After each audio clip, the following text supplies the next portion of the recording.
Қайырлы күн достар, өздеріңіз үй жағдайында осындай өте дәмді және де тойымды бургер дайындаңыздар. Ең алдымен біз булочкаларын дайындаймыз.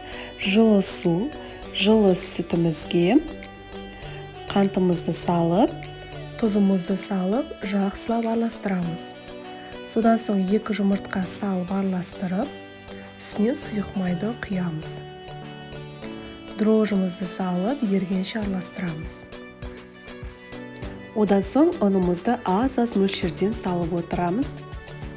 Осы араластырып, жұмсақ қылып, өте жұмсақ болу керек, қамыр илейміз. Ұнымызды көрсетілген мөлшерден көп салып қоймаңыздар. Қатты болса, қамыр піскен кезде де булочкаларымыз қатты болып қалуы мүмкін. Илеп болған соң ыдысқа салып, бетін жауып 1 сағатқа қалдырамыз. Міне осылай көтеріліп шығады. Қолымызды сұйық маймен шамалы ғана майлап аламыз.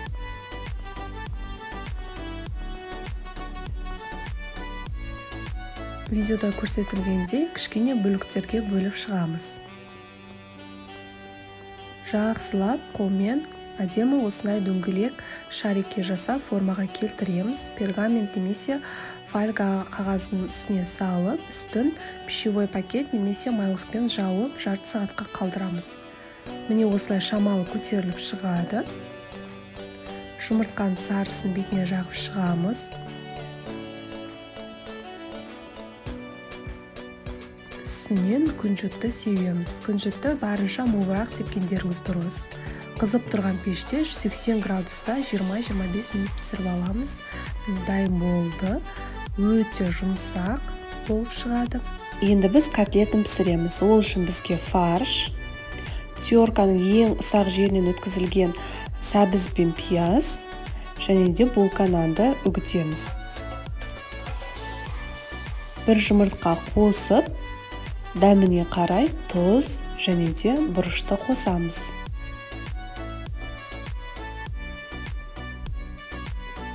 Жақсылап араластырамыз. Одан соң қолымызға алып, котлеттің формасына келтіреміз. Табамызға май құйып, орташа отта 2 жағында қызарғанша қуырып аламыз.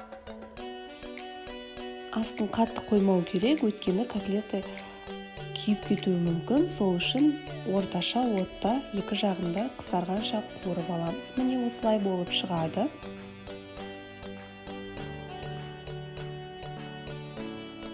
Үстінен сырды қойып шығамыз.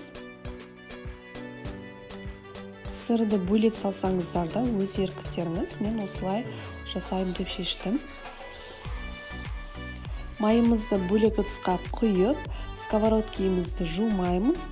Дәл сол ыдысқа булочкаларымыздың 2 жағында видеода көрсетілгендей қызартып аламыз.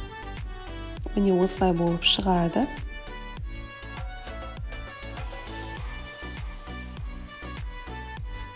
Енді ары қарай өз қалауларынша қосуларыңызға болады.